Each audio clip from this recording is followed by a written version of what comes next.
Kyle, Karen, and Pluto. you're going deep now. I'm chilling. You're chilling. Yeah, Pluto didn't watch these next couple that I'm going to be reviewing with Probably because you. it's too long. Because he's a bum. He doesn't want to That's watch not what this you stuff. wanted to say. I'm He's a a pain loser. in the ass. That's what he is.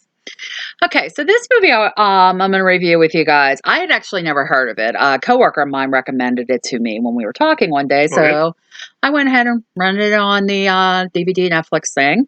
It's Okay. called The Edge.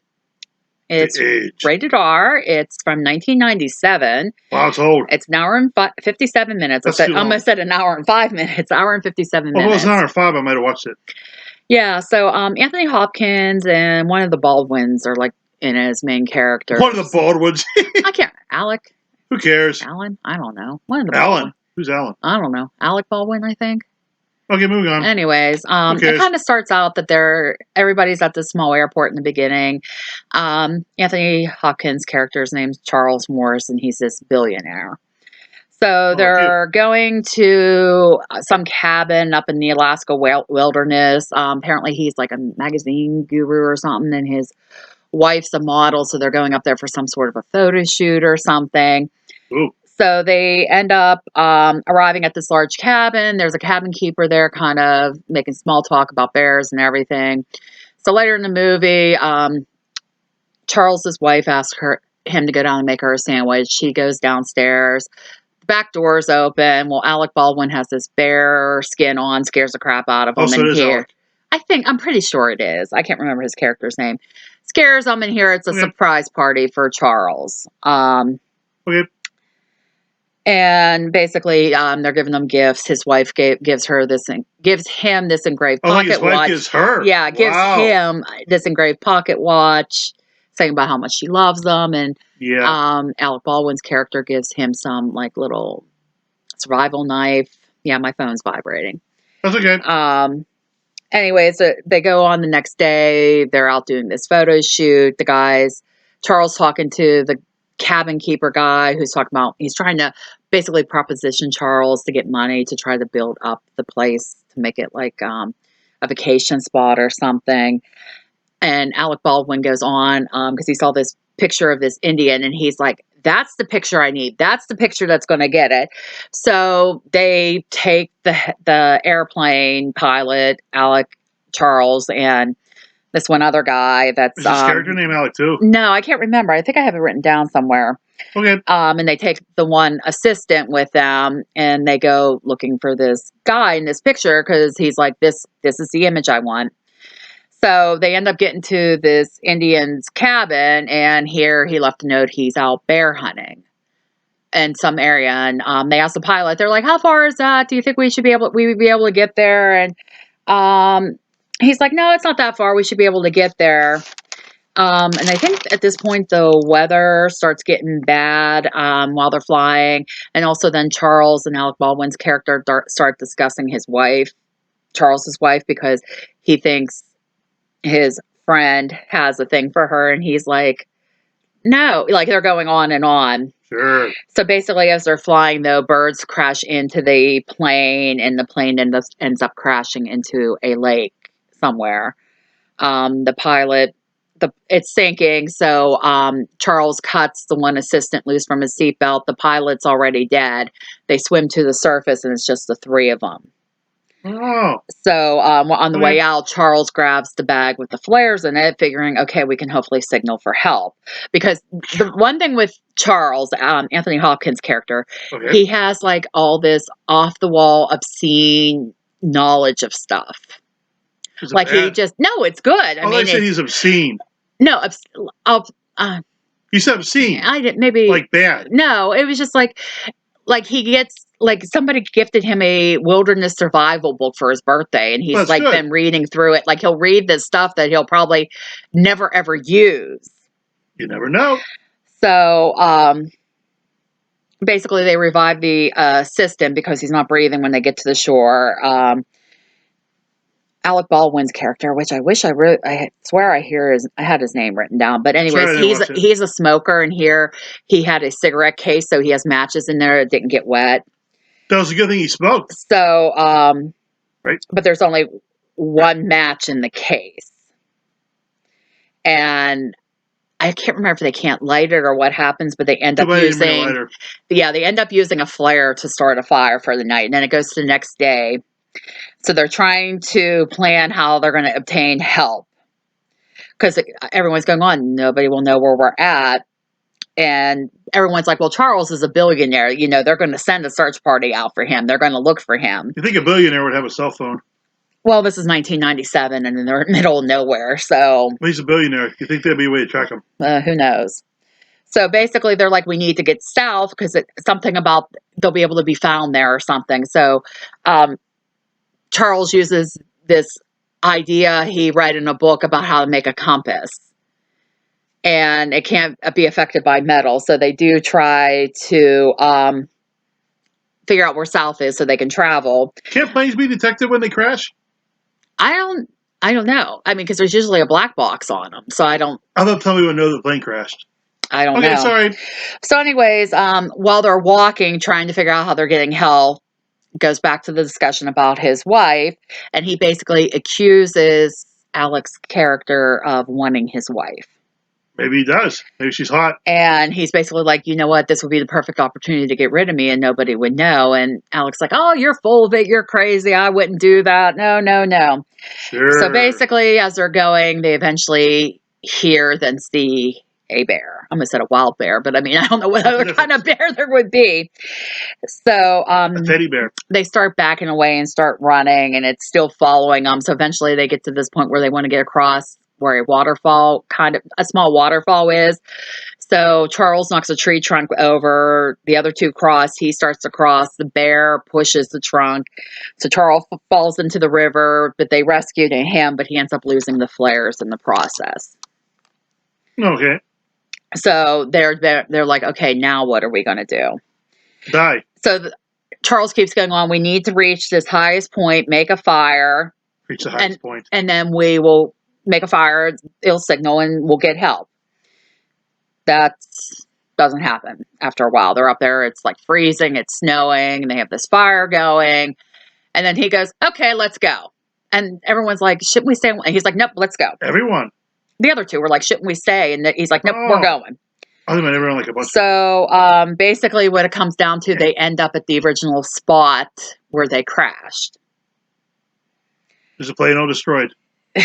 Well, the plane was crashed in the lake. Oh, in the lake, okay. Yeah, so they ended up where they came ashore from the crash and everything. So they end up fighting, and Charles is still sitting there like, okay, we got to figure this out.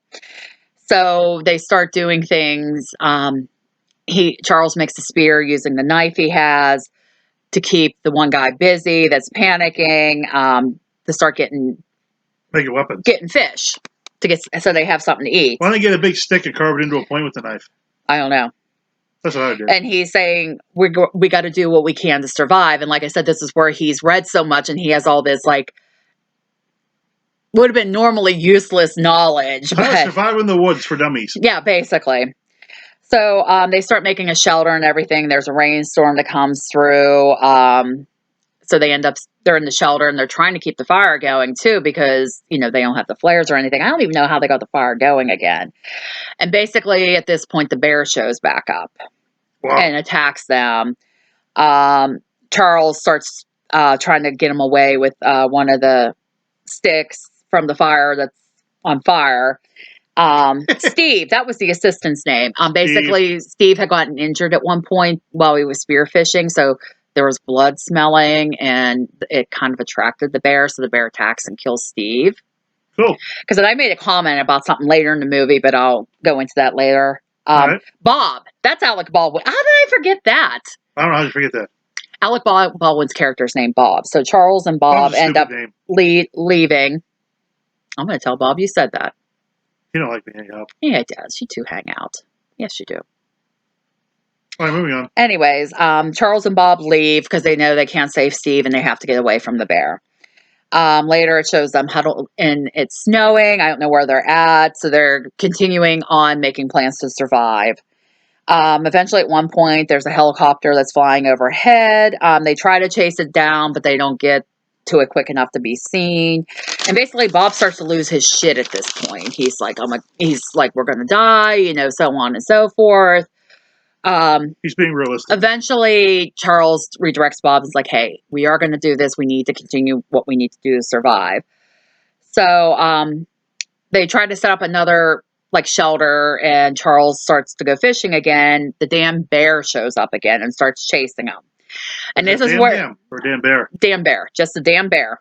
And Okay. I quit at this point. This is where I made a comment. I'm like, oh my God, this bear is like Jaws. It just keeps chasing. Because I was kind of correlating this to Jaws, and that's what it was reminding me of Okay. at this point. But Charles basically goes, oh my God, this thing's a man killer. It's going to keep stalking us until it kills us. So they start throwing fire around to make a safety circle so the bear won't attack them. Well, then they decide to set a trap based on something, this paper thing they brought back, like it's showing how to make what they can do to attack the bear. I can't remember because it's been a little bit of time since I watched this. So basically, Charles and Bob eventually are able to attack the bear, retaliate. The bear gets injured. Ooh. Eventually, they do kill the bear. So basically, yeah, they start they start eating the bear meat, which is a big help because they've been out for a couple days now without food and everything. Crawl inside the bear for shelter. And they also start using the other parts, which I thought it was awfully interesting that they were able to get like make a hat and like a shawl or something. Well, you could do that. But like the skin was like dried, like it had been drying for days and it hadn't been that long. I don't know. And then Charles also makes them each a necklace with one of the bear claws in it, nails in it. It's either nails or the teeth. I can't remember. Okay. Basically, then they continue walking in the woods and they find this random cabin there, and there's a boat down by the river. And they're like, okay, we can use this, go south, and we should be fine because the river should go right in somewhere where they would be seen at this point. Okay. So while they're in the cabin, Charles is getting a fire going. Bob's outside exploring things. But before they go in, Charles finds a bear trap set outside, which is that somebody dug a hole and then did like sharpened sticks in the bottom so a bear would fall into it. They would be injured or killed. Cool. So while Bob's outside, Bob finds a gun, a rifle somewhere. And Charles is in there he wants to start a fire. Well, he grabs the box his knife was in. He pulls out a paper and here's the receipt. And here on there, it was from his wife. It was the receipt for his watch and also a watch she bought Bob. Her and Bob are having an affair, which kind of suspected all along. I'm just always confused how the receipt got in the knife box because I was asking my coworker that recommended this and she goes, well, no, it's the what? I said, no, it was the knife box. But anyways. Maybe she bought him a knife too. No, Bob gave Charles the knife. Oh. Maybe she wanted to kill somebody. I don't know. Anyways, Bob comes back into the cabin and Bob was adamant that his watch got destroyed when they crashed. And Charles keeps asking to see Bob's watch. And Bob is like, no, I don't have it. It's destroyed. It's not. And basically they discuss, Charles basically discussed, I know you're screwing my wife and everything. So Bob points the gun at Charles and is like, come on, we're going outside. I'm taking you out. And he goes, well, this is, your perfect opportunity. So basically Charles goes out past where this bear trap is. And if Charles goes out there, Bob's following. And Charles keeps moving closer to Bob, which is backing him up to the point he falls into the bear trap. And actually he gets injured. His leg gets impaled on one of the spikes. Why didn't you shoot him? Yeah, he was just rambling on and on. It's like a typical bad guy in a movie, instead of doing what's needed. Keeps rambling on and on about things. Well, then when he falls in, he drops the gun.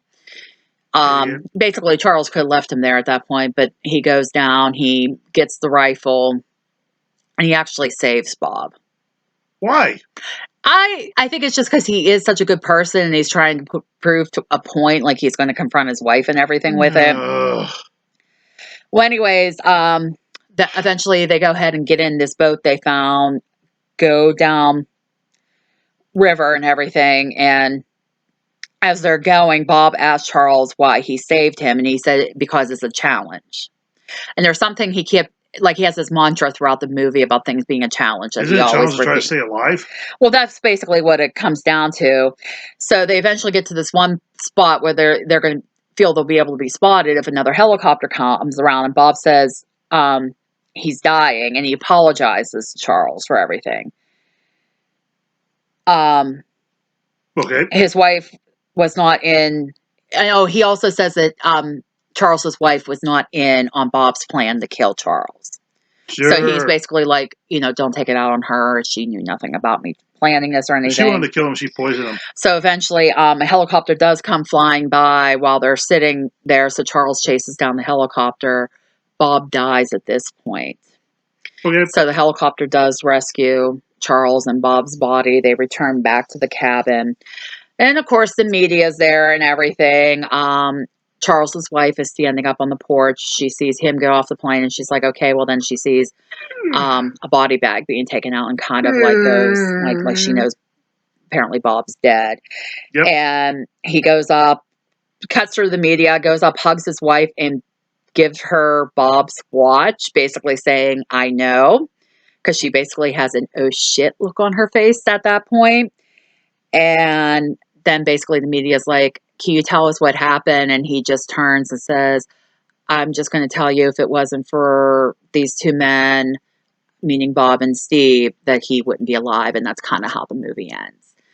So I did really like this movie. Like I said, I never heard of it. I thoroughly enjoyed it. It kept my attention for almost 2 hours. I would recommend watching it. You can tell it's kind of dated with some of the stuff because, I mean, it would be, 23 years old? Wow. At this point. But like I said, for never hearing of it, I really, really liked it. So definitely check it out. And that's it. Please remember to like, comment, subscribe, hit the bell icon so you know when I post new content. Share the page. It would be greatly appreciated. Subscribers, thank you. Appreciate you all. You guys are awesome. Keep coming back. Amazon wishlist is posted if you want to help us out with any of that. If there's something you want us to watch and review, let us know in the comments. If we don't have it and you're willing to get it, that would be awesome. Check out my other channel, K-Doll Games, Toys, and More, toy and game reviews over there. This guy on occasion. That's it. We'll see you next one. Bye. Bye.